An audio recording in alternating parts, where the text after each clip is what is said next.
ការសន្សំវត្ថុបុរាណនេះប្រហែលជាចូលរយៈពេលជា6-7ឆ្នាំមុនកូវីដមកដល់ដោយសារខ្ញុំមានគម្រោងមួយនឹងផ្លេននឹងការបើកនៅភោជនីយដ្ឋានមួយដែលយើងចង់តាំងនៅវត្ថុបុរាណទាំងអស់នោះរបស់ដែលប្រមូលទិញពីតាមបណ្ដាខេត្តមកមានដូចជាឆ្នាំងខ្វាន់អកកបោផ្តិលខាតថាសហូលចង្គៀងចាន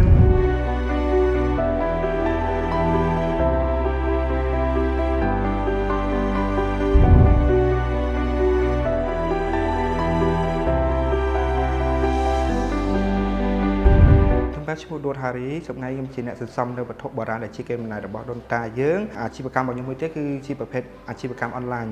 ការសន្សំវត្ថុបុរាណនេះប្រហែលជាចូលរយៈពេលជា6-7ឆ្នាំមុនកូវីដមកដល់ដោយសារខ្ញុំមានគម្រោងមួយនឹងផ្លេននឹងការបើកនៅភោជនីយដ្ឋានមួយដែលយើងចង់តាំងនៅវត្ថុបុរាណទាំងអស់នោះដើម្បីឲ្យភ្ញៀវគាត់មកញ៉ាំនៅហាងរបស់យើងហ្នឹងបានស្គាល់នៅវត្ថុបុរាណរបស់ដូនតារបស់យើងដែលបានបន្សល់ទុកមកហ្នឹងថាមានអីខ្លះតាមហេតុដំបូងឡើយហ្នឹងគឺនៅក្នុងផ្ទះរបស់ខ្ញុំហ្នឹងគឺយាយរបស់ខ្ញុំគាត់បានបន្សល់ទុកនៅរបស់ទាំងអស់ហ្នឹងណាគាត់បានដាក់តាំងនៅក្នុងទូបុរាណរបស់គាត់ហើយពួកកូនចៅចេះតែស្រឡាញ់ចេះតែឃើញមើលថែរក្សារបស់គាត់អញ្ចឹងណាយូរទៅហ្នឹងក៏មានអារម្មណ៍មួយគេថាបើសិនជាអាចយកអ្វីទាំងអស់ហ្នឹងទៅបង្ហាញជូនដល់អ្នកដទៃឲ្យបានដឹងឲ្យបានស្គាល់ដូចយើងដែរប្រហែលជាល្អអញ្ចឹងក៏ពិភាក្សាជាមួយនឹងបងប្អូនទៅចង់បើកជាប្រភេទហាងកាហ្វេឬភោជនីយដ្ឋានមួយដែលយើងអាចតាំងនៅវត្ថុបុរាណទាំងអស់ហ្នឹងយើងចង់ឌីក័ររបៀបជាវត្ថុបុរាណដើម្បីឲ្យភ្ញៀវគាត់ចូលមកគាត់ប្លែកភ្នែកប្លែកអារម្មណ៍ណាយើងមើលតាមក្នុងក្រុងភ្នំពេញយើងចង់ឲ្យមាននៅក្នុងក្រុងភ្នំពេញរបស់យើងមានហាងមួយដែលគេថែរក្សានៅសម្បត្តិគេដូនតារបស់យើងនិយាយទៅយើងនៅតែប្រមូលទិញយើងចង់ទៅតាមខេត្តពេលដែលយើងទៅលេងតាមខេត្តឬក៏ទៅផ្ទះទៅខាងបងប្អូនយើងចេះដើរតាមផ្ទះទៅឃើញអញ្ចឹងយើងចេះសុំចែកគាត់ទៅដោយសារនេះជាចិត្តស្រឡាញ់របស់យើងគម្រោងរបស់ខ្ញុំទៅមុខទៀតអាចនឹងមានការបើកអីអ្វីមួយយើងចេះតែសន្សំទុកទៅ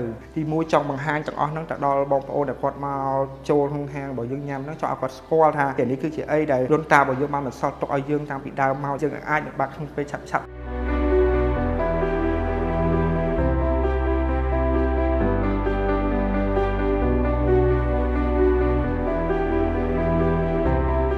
ពីច្រើនដែលយើងសន្សំនៅវត្ថុបុរាណអស់នោះដូចជាប្រភេទជាឆ្នាំងខ្វាន់អកកបោពីច្រើនយើងចង់ទៅតាមខេត្តទៅលេងផ្ទះបងប្អូននៅក្នុងភូមិក្នុងស្រុកអញ្ចឹងទៅយើងឃើញគាត់តាំងនៅវត្ថុបុរាណហ្នឹងក៏សុំធ្វើការចែកពីគាត់ឬក៏សុំទិញពីគាត់ចិត្តរបស់យើងស្រឡាញ់អញ្ចឹងអ្នកភូមិក៏មានទៅក៏ចេះតែចែកឲ្យយើងទៅអ្នកខ្លះក៏អត់អញ្ចឹងទៅណាការសំរបស់យើងភាគច្រើនគឺយើងសំជាមួយប្រភេទជាឈុតអកកបោដែលចាស់ពីដើមគាត់ច្រើនប្រើដាក់ជាមួយនឹងស្លាម្លូអាហ្នឹងភាគច្រើនដំបូងដោយសារចាស់ទៅតាមបណ្ដាខេត្តគាត់ប្រើច្រើននេះគេហៅជាគៀងប្រេងកាតដែលក្មេងចំនួនឥឡូវក៏អត់សូវស្គាល់ទេបើក្មេងពីមុនគឺគាត់ស្គាល់ច្បាស់ជាមួយប្រភេទគៀងប្រេងកាតនេះដោយសារអត់ទាន់មានភ្លើងរត់ប្រើហើយយើងមានដូចជាប្រភេទឆ្នាំងខ្វាន់នេះចាស់ពីបុរាណភាគច្រើនគឺគាត់ប្រើជាមួយនឹងប្រភេទឆ្នាំងខ្វាន់នេះតែម្ដងពីដើមខ្លះគេធ្វើការស្លដាំបាយដាំអីគឺប្រើប្រភេទឆ្នាំងខ្វាន់នេះគឺជាប្រភេទឆ្នាំងស្ពាន់ដែលដូនតារបស់យើងក៏បានបន្សល់ទុកមកពីយូរហើយអកកបោដែលខ្ញុំប្រមូលបាននេះគឺដោយសារទី1ខ្ញុំចង់គិតទៅដល់យាយខ្ញុំពីច្រើនឲ្យតែមានកម្មវិធីនៅក្នុងផ្ទះកម្មវិធីនៅក្នុងភូមិគឺអត់ចោលទេប្រភេទជាអកកបោហ្នឹងគឺត្រូវតែមាននៅក្នុងកណ្ដាលផ្ទះឬក៏កណ្ដាលរោងបន់កណ្ដាលអីចឹងហ្មងគឺត្រូវតែមានប្រចាំអញ្ចឹងវាធ្វើឲ្យខ្ញុំ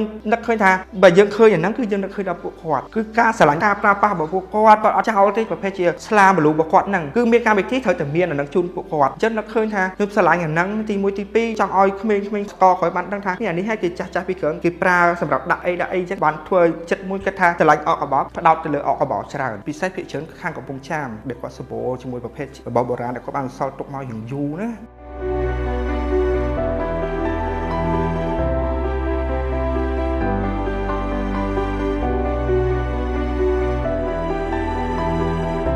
ភាគច្រើនគឺច្រើនតំណខ្ញុំលើកជាក់ស្ដែងជាមួយប្រភេទឈុតអកកបោនេះដែលរបស់ជីលួតរបស់ខ្ញុំតែម្ដងដែលគាត់បានបន្សល់ទុកឲ្យយាយទួតរបស់ខ្ញុំហើយយាយទួតរបស់ខ្ញុំបន្សល់ទុកឲ្យយាយរបស់ខ្ញុំសប្តាហ៍ថ្ងៃនេះទៀត3តំណហើយឈុតអកកបោមួយនេះណាខេត្តដែលខ្ញុំភាគច្រើនទៅប្រមូលទិញគឺខេត្តសៀមរាបបាត់ដំបងកំពង់ចាមកញ្ចេះតឹងត្រែងភាគច្រើនខេត្តដែលសម្បូរផ្ទះបុរាណច្រើនរបស់ដែលប្រមូលទិញពីតាមបណ្ដាខេត្តមកមានដូចជាឆ្នាំងខ្វាន់អកកបោផ្តិលខាតថាសហូលចង្គៀងចានរបៀបបុរាណមកមានសាព្រាមានអីចឹងគាត់បានបន្សល់ទុកមករបស់ដែលគាត់មានអញ្ចឹងគឺយើងទិញមកភាគច្រើនគឺមានជាផ្តិលខាតហើយនឹងឆ្នាំងខ្វាន់និងអកកបោភាគច្រើនគឺអាហ្នឹងប៉ុន្តែដោយសារយើងទៅទិញគឺយើងទិញក្នុងភាពសុខសប្បាយអញ្ចឹងដល់ពេលដែលយើងយកមកដាក់នៅក្នុងផ្ទះរបស់យើងសុខសប្បាយបើយើងទិញរបៀបថាអត់ទិញពីលួចគេឬទិញពីអ្វីដែលមិនមែនភាពសុខសប្បាយគឺវាអាចនឹងឲ្យយើងឃើញប៉ុន្តែដោយសារយើងទៅទិញដោយចិត្តស្មោះសរអ្នកទិញជាមួយនឹងអ្នកលក់អញ្ចឹងពេលដែលយើងយកមកដាក់ក្នុងផ្ទះគឺអត់មានបញ្ហាអីទេគឺមានតែភាពរីកចម្រើន